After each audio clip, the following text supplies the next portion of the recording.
I think India has shown the potential to be one of the world's largest economies in the coming 3 to 5 years. I would specifically say the startup ecosystem within the country is booming, and that's where I come from.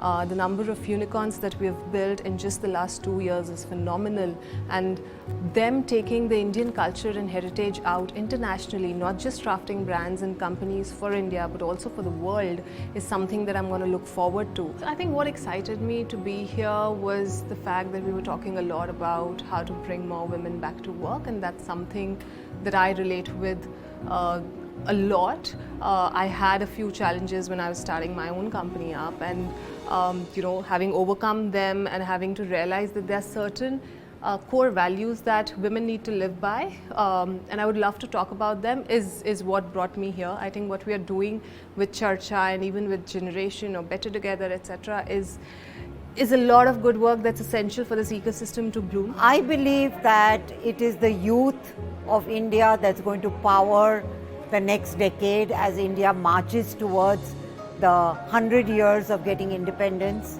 And if this youth is so attracted to the social sector, I for one have very great hopes for this country. I think events like what Charcha represents today really will go a long way in terms of collaborating across the social sector.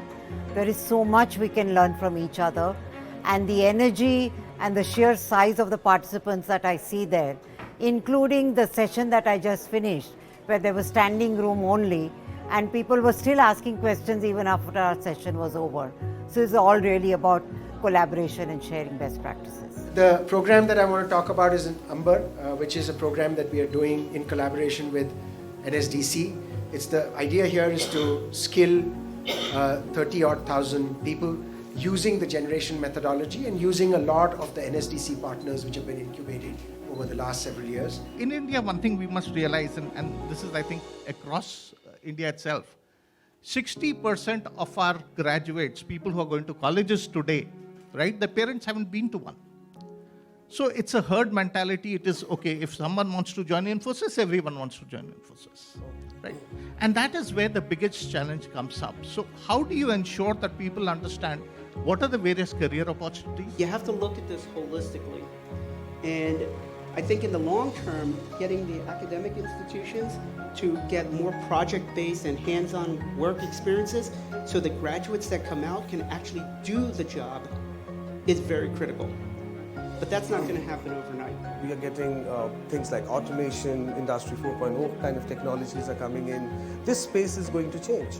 We know already, we heard in another panel with different numbers, but someone said in the next 10 years, 60% jobs will become non-viable. People will have to acquire new skills. But in the here and now, I wanted to understand from you, Shrikant, how does this industry sort of change itself or adapt itself to the future of skills, to the new jobs that are coming at our doorsteps, and equip our learners? What we did was we started working with colleges so that I didn't need to set up those many centers. So today I work with 718 colleges across the state. We have skilled more than 870,000 plus students. Right? Last year itself, we placed more than 30,000 students. We skilled faculty members also, as you rightly said, it's important. There are 50 million software engineers all over the world, and India is about 12% of that.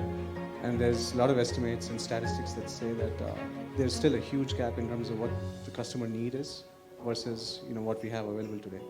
So there's a long runway for India particularly, I think.